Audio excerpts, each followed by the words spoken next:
प्रिय छात्रों नमस्कार। आज आप भौतिक विज्ञान के प्रकाश के परावर्तन तथा अपवर्तन में कुछ आईएमपी प्रश्न पढ़ने वाले हैं। तो देखिएगा, पहला आईएमपी प्रश्न ये है कि प्रकाश के परावर्तन क्या है। देखिए, प्रकाश का परावर्तन क्या है। प्रकाश का परावर्तन क्या होता है, तो जब प्रकाश किसी चिकने या पालीदार सतह पर गिरती है ना, तो वह उसी माध्यम में लौट जाती है। जब प्रकाश किसी चिकने या पालीदार सतह पर गिरती है तो उसी माध्यम में लौट जाती है। लौटने की इसी घटना को प्रकाश का परावर्तन कहते हैं। तो देखिए, उसके बाद इसके नियम लिखिए। तो देखिएगा, प्रकाश के प्रवर्तन अगर पूछता है ना, तो प्रकाश के प्रवर्तन का परिभाषा लिखिए और इसका फिगर बनाइए। जब प्रकाश किसी चिकने या पालीदार सतह पर गिरती है तो वह उसी माध्यम में लौट जाती है। इसी घटना को प्रकाश का परावर्तन कहते हैं। प्रकाश के परावर्तन का एक फिगर बनाइए। देखिए, इस आने वाली जो प्रकाश की किरण आती है इसको आपतित किरण कहते हैं। जो प्रकाश की किरण आती है उसको आपतित किरण, जो प्रकाश किरण मुड़ के चली जाती है उसको परावर्तित किरण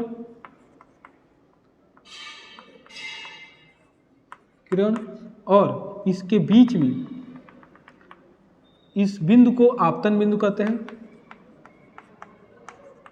और इसके बीच में अभिलंब होता है। देखिए, तो प्रकाश का परावर्तन क्या है कि जब प्रकाश किसी चिकने या पालीदार सतह पर आती है या गिरती है तो वह पुनः उसी माध्यम में लौट जाती है। इसी घटना को प्रकाश का परावर्तन कहते हैं। तो देखिएगा, अब फिगर बना दीजिएगा। फिगर बनाने के बाद आप क्या करिएगा, इसके नियम भी लिखा जाता है। इसके नियम क्या है, तो देखिए, प्रकाश के परावर्तन के दो नियम होते हैं। प्रकाश के परावर्तन के दो नियम होते हैं। पहला नियम क्या होता है, देखिएगा, आपतित किरण, परावर्तित किरण और अविलंब तीनों एक ही बिंदु पे होते हैं। आपतित किरण, परावर्तित किरण, अविलंब तीनों एक ही बिंदु पे होते हैं। इस बिंदु को आपतन बिंदु कहते हैं। फिर क्या होता है, ये जो कोण होता है इसको आपतन कोण कहते हैं और ये परावर्तन कोण होता है। आपतन कोण और परावर्तन कोण तीनों आपस में आपतन कोण और परावर्तन कोण आपस में दोनों कोण आपस में बराबर होते हैं। तो देखिएगा, अगर प्रकाश के परावर्तन कहे तथा इसके नियम लिखिए तो प्रकाश के परावर्तन लिखिए कि जब प्रकाश किसी चिकने या पालीदार सतह पर गिरती है तो पुनः उसी माध्यम में लौट जाती है। इसी घटना को प्रकाश का परावर्तन कहते हैं। फिगर बनाइए और फिगर बना के इसके दो नियम लिखिए। कभी कभी एग्जाम में केवल दो ही नियम पूछ देता है। तो देखिएगा, अगला प्रश्न क्या है आपके पास। देखिए, अगला प्रश्न है कि गोली दर्पण क्या है, यह कितने प्रकार के होते हैं। तो देखिए, गोली दर्पण क्या होता है, तो गोली दर्पण कांच के खोखले गोले का कटा हुआ भाग होता है। गोली दर्पण कांच के खोखले गोले का कटा हुआ एक भाग होता है। ये गोली दर्पण, ये कांच का मान लीजिए कोई खोखला गोला है। गोली दर्पण कांच के खोखले गोले का कटा हुआ एक भाग होता है, जिसके किसी भी एक भाग पर, अब ये कांच का खोखला गोला है, इसको बीचों बीच से काट दीजिए तो कुछ इस टाइप का मिलेगा। अब इसके किसी भी भाग पर अगर कलई कर दें तो ये दर्पण बन जाएगा। अब ये दर्पण दो प्रकार के होते हैं। अगर यह दर्पण, देखिए हमारे पास चौथा प्रश्न है कि अवतल तथा उत्तल दर्पण किसे कहते हैं। तो देखिए, अवतल दर्पण तथा उत्तल दर्पण किसे कहते हैं। तो देखिए, अवतल दर्पण किसे कहते हैं, तो जिसके उभरे हुए भाग पर, जिसके अवतल दर्पण क्या है, तो जिसके उभरे हुए भाग पर कलई की जाती है तथा दबे हुए भाग से परावर्तन होता है। दबे हुए भाग से क्या होता है, परावर्तन होता है। जिसके उभरे हुए भाग पर कलई की जाती है और दबे हुए भाग से परावर्तन होता है तो उसे हम अवतल दर्पण कहते हैं। फिर हमारे पास अवतल दर्पण का उपयोग क्या होता है, तो अवतल दर्पण का उपयोग हम लोग डॉक्टरी कार्यों में करते हैं। देखिएगा, दूसरा दर्पण का प्रकार होता है उत्तल दर्पण। उत्तल दर्पण किसे कहते हैं, तो देखिए, उत्तल दर्पण किसे कहते हैं। उत्तल दर्पण वह दर्पण होता है जिसके दबे हुए भाग पर कलई की जाती है और उभरे हुए भाग से प्रकाश का परावर्तन होता है। उभरे हुए भाग से प्रकाश का परावर्तन होता है, उसे उत्तल दर्पण कहते हैं। उत्तल दर्पण का जो प्रयोग होता है वह हम लोग गाड़ियों में, मोटरसाइकिल, मोटर वाहनों में हम लोग इसका प्रयोग करते हैं। इसका उपयोग पश्च दृश्य देखने में किया जाता है। देखिए, उसके बाद है गोली दर्पण से संबंधित परिभाषा। तो देखिए, गोली दर्पण से संबंधित कुछ परिभाषाएं होती हैं। अगर ये पूछ दे कि गोली दर्पण से संबंधित वक्रता केंद्र का परिभाषा दीजिए, ध्रुव का परिभाषा दीजिए, मुख्य अक्ष का परिभाषा दीजिए, मुख्य फोकस का परिभाषा दीजिए या फोकस दूरी का परिभाषा दीजिए। तो देखिए, गोली दर्पण में देखिएगा, ये मान लीजिए कोई गोली दर्पण का मतलब, जैसे मान लीजिए अवतल दर्पण हमने बना लिया। अब यहाँ पे ध्रुव होता है, यहाँ पे एफ होता है और यहाँ सी होता है। अब देखिए, इसमें एक एक को परिभाषित करिए। कैसे, पहले वक्रता केंद्र।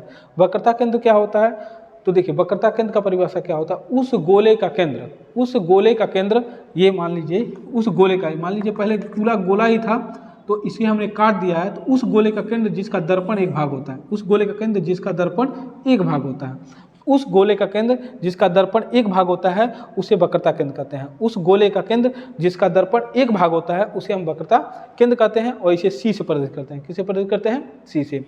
वक्रता केंद्र क्या है? तो उस गोले का केंद्र जिसका दर्पण एक भाग होता है उसे वक्रता केंद्र कहते हैं, इसे सी से प्रदर्शित करते हैं। तो वक्रता केंद्र बहुत ज़्यादा एग्जाम में कंफ्यूज हो जाता है, क्या है? उस गोले का केंद्र, ये केंद्र ही तो होता है, उस गोले का केंद्र जिसका दर्पण एक भाग होता है, ये गोले का केंद्र का दर्पण इधर एक भाग हो जाएगा, एक इधर भाग होता है। वक्रता केंद्र क्या है? तो उस गोले का केंद्र जिसका दर्पण एक भाग होता है उसे गोली दर्पण कहते हैं, उसे उस गोले का केंद्र जिसका दर्पण एक भाग होता है उसे वक्रता केंद्र कहते हैं। फिर हमारे पास ध्रुव क्या है? तो देखिए ध्रुव क्या है? तो ध्रुव यहाँ पे होता है। तो ध्रुव क्या है? तो परावर्तक तल, ये देखिए परावर्तक तल ये है, तो परावर्तक तल के मध्य बिंदु को, परावर्तक तल के मध्य बिंदु को हम ध्रुव कहते हैं। परावर्तक तल के ये बीचों बीच, परावर्तक तल के मध्य बिंदु को ध्रुव कहते हैं। ध्रुव का परिभाषा क्या होता है? तो परावर्तक तल के मध्य बिंदु को ध्रुव कहते हैं। फिर हमारे पास क्या है? मुख्य अक्ष क्या होता है? तो देखिएगा मुख्य अक्ष क्या होता है, मुख्य अक्ष का अगर परिभाषा देना हो तो C और P, देखिए वक्रता केंद्र और ध्रुव से होकर जाने वाली रेखा को, वक्रता केंद्र और ध्रुव से होकर जाने वाली रेखा को मुख्य अक्ष कहते हैं। वक्रता केंद्र और ध्रुव से जाने वाली रेखा को मुख्य अक्ष कहते हैं। मुख्य फोकस क्या होता है? तो मुख्य फोकस देखिए क्या होता है, ये IMP प्रश्न भी है कि मुख्य फोकस क्या है। मुख्य फोकस क्या होता है? मुख्य अक्ष, देखिए ये मुख्य अक्ष है, तो देखिए मुख्य अक्ष का परिभाषा कैसे देंगे कि मुख्य अक्ष के समांतर, मुख्य अक्ष के समांतर चलने वाली प्रकाश किरणें, मुख्य अक्ष के समांतर चलने वाली प्रकाश किरणें परावर्तन के पश्चात मुख्य अक्ष के जिस बिंदु से होकर जाती है, मुख्य अक्ष के जिस बिंदु से होकर जाती है, देखिए मुख्य अक्ष के समांतर चलने वाली प्रकाश किरणें परावर्तन के पश्चात मुख्य अक्ष के जिस बिंदु से होकर जाती है उसी बिंदु को मुख्य फोकस कहते हैं। उसी बिंदु को क्या कहते हैं? मुख्य फोकस कहते हैं। देखिएगा दूसरी चीज़ क्या हो गई, एक बार पहले ध्यान सुनिए, ये मुख्य अक्ष है, तब मुख्य अक्ष के समांतर चलने वाले प्रकाश किरणें परावर्तन के पश्चात जिस बिंदु से, परावर्तन के पश्चात मुख्य अक्ष के जिस बिंदु से होकर जाती है उसी बिंदु को मुख्य फोकस कहते हैं। अब देखिएगा फोकस दूरी क्या है, फोकस दूरी क्या है, फोकस दूरी क्या है। फोकस दूरी क्या होता है? तो ध्रुव और मुख्य फोकस, ध्रुव और मुख्य फोकस के बीच की दूरी को, ध्रुव और मुख्य फोकस के बीच की दूरी को फोकस दूरी कहते हैं। इसे स्मॉल f से प्रदर्शित करते हैं। और एक और आपका परिभाषा है